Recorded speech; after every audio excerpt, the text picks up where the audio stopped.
So thank you for joining us today. We are here with Scott Trebilcock, CEO of Core Mining, and he's going to give us a little bit of background on his past career and some of the exciting things that he's done in the mining industry. Hi, Scott. Thanks for joining us. No problem. Thank you very much.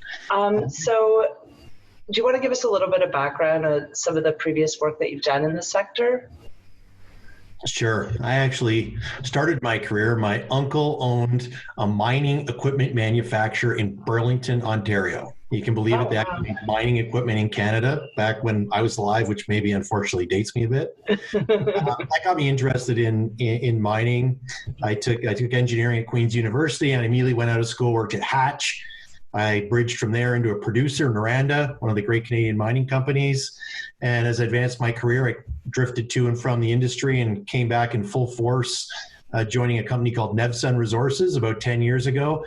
Drove that to a $1.8 billion company, and it sold in late 2018. So it's been a real ride through multiple cycles of the sector, and I'm real excited to be leading Core. Oh, that's a very interesting past. That leads me into the question, so why did you pick Core? I mean, you probably had many opportunities and many companies you could work with. So what was it about Core that enticed you to take the job as CEO? Yeah, it's pretty simple. Gold, gold, gold. My last company was, it was wildly successful. It was a base metals company.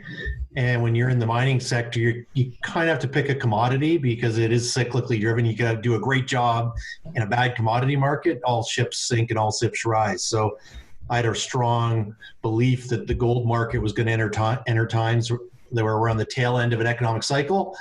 And that would bode well for starting new companies. I also wanted to have a significant personal ownership in the company.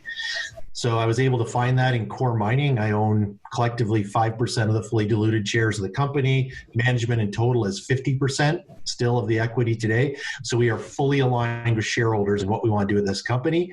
And that's take this gold asset portfolio and drive the value of those ounces into the share price and make a lot of money for everybody.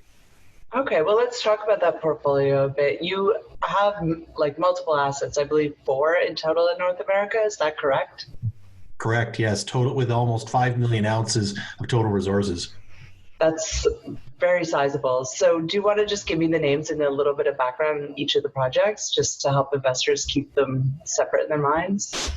Yes, yeah, exactly. I think, the importance is that a portfolio does dilute the story a little bit because we have to talk about multiple assets. So you're right, it's important to understand each one of them. But it also means that we're investing in multiple assets. So that's particularly on the exploration front where the risk level is higher. And we've got that many more chances of, hitting the big hole and that type of thing. So first up is Imperial. I'd call that the flagship asset of the company. We just completed a PEA on that asset, which is a very important step in defining the economics of that resource. And we've got a big exploration land package around it.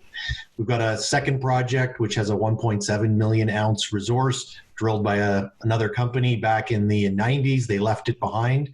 We're going to go back and grow the resources at that asset when we've got some drill targeting, and it's great. And then we've got a project called FG Gold, which we're currently drilling up in British Columbia. Nice little orogenic gold deposit that needs some reinterpretation structurally. And we got some drills turning, and we're going to see how that turns out in the very near future here. And you haven't had any disruptions at site because of COVID? No, we've been fortunate. We have a single rig turning in a remote location. We have dedicated accommodation for both the crew and at the drill and the core cutting crew. So we're able to practice social distancing and been able to keep going on our program.